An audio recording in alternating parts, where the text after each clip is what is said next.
اعوذ باللہ من الشیطان الرجیم بسم اللہ الرحمن الرحیم الحمد للہ رب العالمین والصلاة والسلام علی خاتم النبیین ابی القاسم محمد وآلہ الطیبین الطاہرین واصحابہ المتقین اما بعد فقد قال سبحانہ وتعالی فی کتابہ المحکم وخطابہ المتقن وقولہ احسن بسم اللہ الرحمن الرحیم هو الذی بعث فی الامیین رسولا منہم یتلو علیہم آیاتہ ویزکیہم ویعلمہم الکتاب والحکمۃ وإن كانوا من قبل لفی ضلال مبین۔ ارشاد ہوتا ہے کہ وہ خدا وہ ہے کہ جس نے مبعوث کیا امیین میں سے ایک رسول کو، جس کا مقصد یہ ہے کہ وہ تلاوت آیات کرتا ہے اور تزکیہ نفوس کرتا ہے اور تعلیم کتاب اور تلقین حکمت کرتا ہے۔ امی کا مطلب ان پڑھ ہونا نہیں ہے، جیسا کہ امام صادق علیہ السلام سے پوچھا گیا کیا امی کا مطلب ان پڑھ ہونا ہے، کہا نہیں، یہ ام القری سے منسوب ہے اس لیے امی کہتے ہیں، ورنہ جو تعلیم کتاب و حکمت دے رہا ہو وہ امی کیسے ہو سکتا ہے۔ لہذا ہم نے مکے کے لوگوں میں رسول کو بھیجا اور اس کے بھیجنے کے 4 مقاصد تھے۔ پہلے تلاوت آیات، کہ وہ قرآن کی آیات کو سنائے، پھر تزکیہ نفوس، دلوں کو صاف کرے، شفاف کرے، پھر تعلیم کتاب، اور اس کے بعد تعلیم حکمت، تفسیر کتاب سمجھ لیں اس سے یا سنت رسول، دونوں حکمت کے اندر داخل ہے۔ تو یہ 4 مقاصد ہیں رسالت کے: تلاوت آیات، تزکیہ نفوس، تعلیم کتاب، تلقین حکمت۔ اب آپ دیکھیں کہ رسول اکرم صلی اللہ علیہ وآلہ وسلم کی کس قدر عظیم الشان جد و جہد ہے کہ جاہلیت زدہ، فرسودہ ذہن، زنگالود صدیوں سے جو اعراب زنگالود تھے اور ان کے خیالات مسموم تھے، ان کے سینے صاف نہیں تھے، ان کے قلوب مجروح تھے، ان سینوں کو صاف کرنا، پاک کرنا، مطہر کرنا، منور کرنا کتنا اہم کام تھا، لیکن حضور نے اپنے اعجاز سے ان کے قلوب کو ایسا پاک کیا، ایسا مطہر کیا کہ دنیا انگشت بدندہ ہو گئی۔ ہمارے رسول نے وہ کارنامہ انجام دیا جو کسی نبی نے وہ کارنامہ انجام نہیں دیا۔ آدمی کو انسان بنا دیا، انسان کو مسلمان بنا دیا، مسلمان کو سلمان بنا دیا، صاحب ایمان کو کل ایمان بنا دیا، ہلاکت کو شہادت بنا دیا، اسلام کو فطرت بنا دیا، ایمان کو عادت بنا دیا، عادت کو عبادت بنا دیا۔ یہ وہ رسول ہے کہ جس کی حیات کی خیرات نے خضر کو عمر جاودانی دے دی، جس کی عقل کی بھیک نے یوسف کو حکمرانی دے دی، جس کے نادیدہ عشق نے زلیخا کو جوانی دے دی، جس کے رحمت کے عروج نے قوسین کو منارہ دے دیا، اور جس کے رحمت کے نزول نے کونین کو سہارا دے دیا، جس نے کسی کو سلمہ، کسی کو بوذر، کسی کو حیدر کر دیا، جس کے وجود نے کائنات کو منور کر دیا، جس کے جود نے سخاوت کو کوثر کر دیا، اور جس کے سجود نے حق کو حقیقت منتظر کر دیا، اور جس نے ایسے صاف اور شفاف آئینے بنائے صحابہ کرام رضوان اللہ علیہم کے کہ اگر غور سے دیکھیے تو قرآن کی صورت بھی نظر آ جائے، رسول کی سیرت بھی نظر آ جائے۔ اس طرح صحابہ کرام رضوان اللہ علیہم کے نفوس کو پاک کیا۔ لیکن آج جس ہمارا جو موضوع ہے اس کے متعلق عرض کرنا یہ ہے کہ حضرت علی علیہ السلام کی خصوصیت یہ تھی کہ یہ بچپنے ہی سے رسول کی آغوش میں آ گئے تھے۔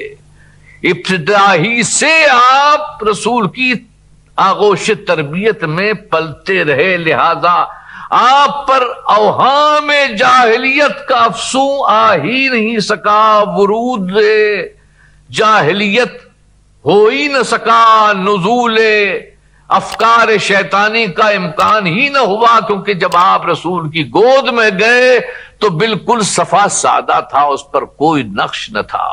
خود فرماتے ہیں کہ وضعنی فی ہجرہی وانا ولد یضمنی الی صدرہی ویکنفنی الی فراشہی ویمسنی جسدہ ویشمنی عرفہ وکان یمزغ الشیء ثم یلقمنی ہے کہ جب حضور نے مجھے آغوش میں لیا تو میں بچہ تھا، وضعنی فی ہجرہی وانا ولد، مجھ کو سینے سے لگاتے تھے اور مجھ کو اپنے ساتھ بستر پر سلاتے تھے اور مجھ کو اپنی خوشبو سنگھاتے تھے اور پہلے لقمہ چباتے تھے، اس کے بعد مجھے کھلاتے تھے۔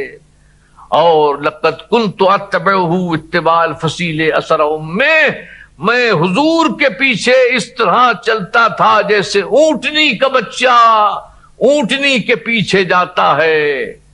وَيَرْفَعُ فِي كُلِّ يَوْمٍ من اخلاقہ علما وکان یامرنی بالاقتداء بہ، ہر روز آپ اخلاق کے علم بلند کرتے تھے اور مجھ کو اس کی پیروی کا حکم دیتے تھے۔ تو چونکہ حضرت علی علیہ السلام کے ساتھ یہ خصوصیت تھی کہ آپ بچپنے ہی سے حضور کی آغوش میں آ گئے، لہذا آپ پر حضور کی تربیت کا ایسا اچھا اثر مرتب ہوا، ایسا منزہ ہوئے، ایسے پاک ہوئے، ایسے صاف ہوئے، ایسے مطہر ہوئے، ایسے مزکہ ہوئے کہ آپ کو معلوم ہے کہ ایک طبقے نے اس کا اندیشہ ظاہر کیا کہ کہیں یہ خدا نہیں ہے۔ اللہ اکبر، بندے پر خدا کا گمان ہو جائے اگرچہ غلط ہے، لیکن اوصاف اور کمال کی بلندی دیکھیے کہ کہاں تک آپ پہنچ گئے، لیکن حقیقتاً آپ خدا کے بندے تھے اور مظہر کمالات رسول تھے، اور آپ نے اپنی زندگی پاکیزگی نفس کے ساتھ گزاری اور ساری زندگی آپ ایک زاہدوں کی طرح، درویشوں کی طرح، فقیروں کی طرح رہے۔ آپ خود جو کپڑا پہنتے تھے وہ معمولی قیمت کا ہوتا تھا، اور قنبر جو غلام تھا اس کو قیمتی کپڑا دیتے تھے، اور جب قنبر کہتا تھا کہ مولا آپ امیر المومنین ہیں اور میں غلام ہوں، آپ مجھے اچھا کپڑا کیوں دیتے ہیں، تو آپ یہ فرماتے نہیں ہیں کہ تم چونکہ غلام ہو لہذا میں غلاموں کو بڑھانا چاہتا ہوں، کیونکہ اگر یہ کہتے تو احساس کمتری قنبر کے دل میں پیدا ہو جاتا۔ آپ یہ کہتے ہیں کہ نہیں قنبر میں بوڑھا ہوں، مجھے نئی قیمت کے کپڑے سازگار نہیں، اور تم جوان ہو لہذا تمہیں اچھی قیمت کے کپڑے سازگار ہیں۔ ایسا معلوم ہوتا ہے کہ آقا غلام سے مخاطب نہیں بلکہ باپ بیٹے سے گفتگو کر رہا ہے۔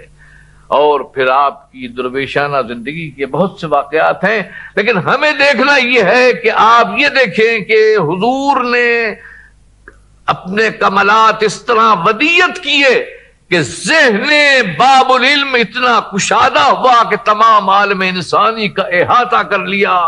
آپ کے یہاں تنگ نگہی، تنگ نظری نظر نہیں آتی۔ جیسا مسلمانوں کے ساتھ آپ ہیں ویسے ہی آپ کافروں کے ساتھ ہیں۔ انداز دیکھیں آپ، یہ حقوق کافر بھی ہے، حقوق دشمن بھی ہے، یہ علی نے بتایا۔ آپ جا رہے ہیں ایک یہودی کے ساتھ اور ایک منزل آتی ہے جہاں سے آپ کو اپنا راستہ متعین کرنا ہے، لیکن آپ وہ راستہ اختیار نہیں کرتے بلکہ یہودی کے ساتھ جاتے ہیں۔ یہودی کہتا ہے کہ یا امیر المومنین آپ تو راستہ وہ ہے، منزل ادھر ہے، آپ میرے ساتھ کہاں جا رہے ہیں؟ کہا کہ میرے بزرگ میرے آقا رسول نے یہ کہا ہے کہ مسافر کا یہ حق ہے کہ چند قدم اس کو پہنچائے۔ اس نے کہا کیا یہ آپ کے رسول نے کہا ہے؟ کہا کہ ہاں ایسے ہی کہا اگر ایسا رسول ہے تو اس کا کلمہ میں پڑھنے کے لیے تیار ہوں۔ تو دشمن کے ساتھ اتنی رعایت برتتے تھے علی مخالف کے ساتھ، کافر کے ساتھ اتنا انداز تھا۔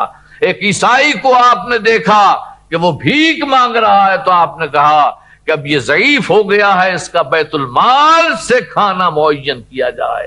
عیسائیوں کے ساتھ آپ کا یہ سلوک اور پھر یہودیوں کے ساتھ یہ سلوک، تو ہمیں اس سے سبق یہ ملتا ہے کہ اسلام ایک وسیع دامن، ایک رحمت للعالمینی شے ہے، یہ تنگ نظر اور تنگ ظرف نہیں ہے، بلکہ کائنات انسانی کو محیط ہے۔ لہذا جو ارباب دین ہیں، ارباب تقوی ہیں، ارباب علم ہیں، ان کے ذہنوں میں بھی وسعت ہونا چاہیے، بلندی ہونا چاہیے، غیر مسلموں کے ساتھ ایسا سلوک کریں کہ وہ خود اسلام کی خوبی سے متاثر ہوں، کیونکہ آپ جانتے ہیں کہ اسلام تلوار سے نہیں پھیلایا ہے بلکہ کردار سے پھیلایا ہے۔ ہمیں چاہیے کہ اپنا کردار ایسا بنائیں۔ اگر ہم چاہتے ہیں کہ غیر مسلم متاثر ہوں تو پھر تقریر کی ضرورت نہیں ہے، تحریر کی ضرورت نہیں ہے، بلکہ آپ کا عمل ایسا ہو کہ وہ خود کہہ اٹھے کہ یہ عمل صرف مسلمان کا ہو سکتا ہے۔ لہذا ہمارا فرض ہے کہ ہم اتحاد و اتفاق کے ساتھ چلیں، اور وہ پیغام جو حضرت علی نے دیا ہے کہ ان اللہ تعالیٰ قد خصکم بالاسلام واستخلصکم لہ، اللہ نے تم کو اسلام کے لیے خاص کر لیا ہے اور اس کے لیے چن لیا ہے، اسلام کے لیے۔ ذالک لأنہ اسم سلامت و جماع کرامہ، یہ اس لیے کہ یہ سلامتی کا نام ہے اور کرامت اور بزرگی اس میں جمع ہے۔ ان اللہ اصطفیٰ منہجہ، اللہ نے یہ راہ اسلام خود منتخب کی ہے، وبین حججہ من ظاہر علم و باطن حکم، اور اس کی حجتیں ظاہر علم سے اور باطن حکمت سے واضح کر دی گئی ہیں۔ فیہ مرابی النعم و مسابی الظلم، اس اسلام میں گلشن ہے نعمتوں کا اور چراغاں ہے روشنی کا۔ لا تکشف الظلمات الا بمصابیحہ ولا تفتح الخیرات الا بمفاتیحہ، کوئی خیر کھل نہیں سکتا مگر اسلام کی کنجی سے، اور کوئی تاریکی دور نہیں ہو سکتی مگر اسلام کے چراغ سے۔ اور پھر آپ فرماتے ہیں کہ افضل عمل الایمان باللہ و برسولہ، اللہ پر ایمان اور اس کے رسول پر ایمان ہے۔ والجہاد فی سبیلہ، اور اس کی راہ میں جہاد کرنا ہے۔ فإنہ ذروۃ الاسلام، کیونکہ جہاد اسلام کی سربلندی ہے۔ وکلمۃ الاخلاص، اور دوسری منزل کلمہ اخلاص کی ہے۔ فإنہا الفطرۃ، یہ فطرت انسانی کی پکار ہے۔ اور تیسری بات اقام الصلاۃ فإنہا الملت، نماز قائم کرو کیونکہ یہ ملت ہے۔ اور پھر فرماتے ہیں وَإِيتَاءُ الزَّكَاةِ فَإِنَّهَا فَرِيضَةٌ وَاجِبَةٌ، اور زکات دو کہ یہ فریضہ واجبہ ہے۔ اور پھر فرماتے ہیں کہ وَحَجُّ الْبَيْتِ وَاعْتِمَارُهُ، اور حج بیت اور عمرہ فَإِنَّهُمَا يَنْفِيَانِ الْفَقْرَ وَيَرْهَدَانِ الذَّنْبَ، حج اور عمرہ جو کعبے کا ہوتا ہے وہ فقر کو، فقیری کو، افلاس کو دور کرتا ہے اور گناہوں کو مٹاتا ہے۔ اور صلۃ الرحم فإنہا مسرات فی المال ومنسات فی الاجل، اور آپ فرماتے ہیں کہ یہ جو عزیز داروں سے، رشتہ داروں سے صلہ رحم ہوتا ہے، یہ سبب بنتا ہے دولت کی کثرت کا اور عمر کی طول اور طویل ہونے کا موجب بنتا ہے۔ اور صدقۃ السر فإنہا تکفر الخطیہ، اور جو چھپا کے صدقہ دیا جاتا ہے وہ خطاؤں کو، گناہوں کو مٹا دیتا ہے۔ وصدقۃ العلانیہ فإنہا تدفع میتۃ السوء، اور جو علانیہ صدقہ دیا جاتا ہے، آشکار کر کے صدقہ دیا جاتا ہے، وہ حادثاتی موت سے، ایکسیڈنٹ سے بچاتا ہے۔ تو علی آپ سے کیا چاہتے ہیں کہ آپ اسلام اور روح اسلام پر عمل کریں اور یہاں اسلام کو نافذ کریں، رائج کریں۔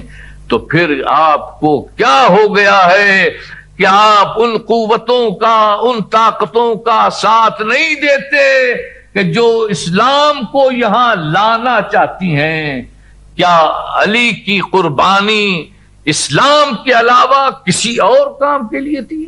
صرف علی کا مقصد زندگی اگر آپ پوری علی کی زندگی کی تاریخ چند جملوں میں بیان کرنا چاہتے ہیں تو آپ یہ کہہ سکتے ہیں کہ علی کی پوری تاریخ تحفظ رسالت ہے، تحفظ نظام مصطفیٰ،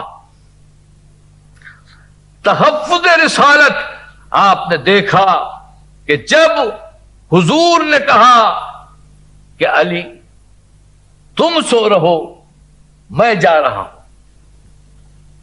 تو حضور کی عمر زیادہ تھی، علی کی عمر کم تھی، یہ کہہ سکتے تھے کہ میں نے تو ابھی جوانی نہیں دیکھی، آپ مجھے خطرے میں کیوں ڈال رہے ہیں؟ مگر نہیں، آپ ایک ہی جملہ کہتے ہیں کہ یہ بتائیے کیا میرے جانے سے آپ کی جان بچ جائے گی؟ حضور فرماتے ہیں ہاں۔ تو پھر آپ حضور کے بستر پر تشریف فرما ہوتے ہیں اور ساری رات کھچی ہوئی کمانوں میں اور شمشیروں میں آپ سوتے ہیں اور گہری نیند سوتے ہیں، اور اس کے بعد خدا کا سجدہ ادا کرتے ہیں کہ بار الہ تیرا شکریہ کہ تو نے مجھے محمد کا فدیہ بنا دیا۔ تو ساری زندگی آپ کی جو ہے وہ تحفظ رسالت ہے اور تحفظ نظام اسلامی ہے، ساری زندگی آپ کی۔ اس کے بعد آپ نے اپنی زندگی کا مقصد کتاب اور تعلیم حکمت لے لیا۔ حضور نے آپ کو کتاب کے سارے رموز و اسرار بتائے اور حکمت کی تلقین کی، اور فرمایا کہ انا مدینۃ العلم وعلی بابها وانا دار الحکمت وعلی بابها، میں ہی حکمت کا شہر ہوں اور علی اس کا دروازہ ہے، میں ہی حکمت کا گھر ہوں اور علی اس کا دروازہ ہے۔ اب سوال یہ ہے کہ میں علی کے فضائل کتنے ہی بیان کروں، مسئلہ یہ ہے کہ کیا امت مسلمہ علم کی طرف جا رہی ہے یا نہیں؟ ہمیں فرض ہمارا یہ ہے کہ ہم ان بزرگوں کے تعلیمات کو عکس کریں اور ان سے ستاروں کو لے کر اپنی راہوں کو کہکشاں بنا دیں اور چراغاں کر دیں۔ ہمیں چاہیے کہ ہم ان کی زندگی سے سبق لیں۔ جو حضور علم کا شہر ہوں اور علی دروازہ ہوں، وہ امت جو ہے، حضور کی جو امت ہے، وہ علم سے بے بہرا ہو، یہ کتنا افسوس کا مقام ہے۔ یاد رکھیے کہ علم صرف علم کتاب ہی نہیں ہے بلکہ علم کائنات بھی علم ہے، لہذا ہمارا فرض ہے، ہمارے طالب علموں کا فرض ہے کہ وہ سائنسی علوم کی طرف متوجہ ہوں اور حقیقتوں کی منزلوں تک پہنچیں اور صداقتوں کو تلاش کریں اور قانون الہی جو کائنات میں مضمر ہے اس کو بے نقاب کریں اور درون خانہ کائنات جو کچھ ہے اس کو آشکار کریں، آسمانوں کو روندیں اور پہاڑوں پکوندیں۔ یہ آسمان اور کرات کیا ہیں؟ تمہارے ہی رسول کے نقش قدم کے منزلیں ہیں، کوئی نئی چیز نہیں ہے، ہمارا رسول ان کو طے کر چکا ہے۔ تو جو صاحب معراج رسول کی امت ہو اس کو معراج نہ ملے، یہ افسوسناک بات ہے۔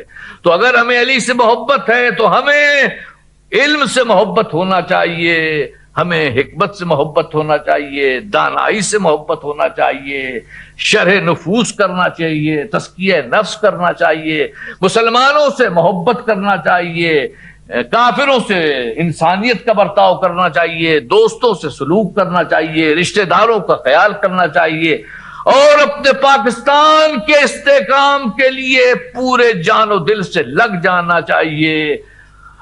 اے اسم اعظم، اے ابو تراب، ہم بہت سوگوار ہیں اور ہماری روح اشکبار ہے کہ آج تیری شہادت ہو گئی۔ ہم بہت مجروح قلب کے ساتھ تجھے پکار رہے ہیں، کاش تیری وہ آواز دنیا سن لیتی اور دنیا اس پر عمل کرتی تو آج مسلمانان عالم سپر پاورز ہوتے۔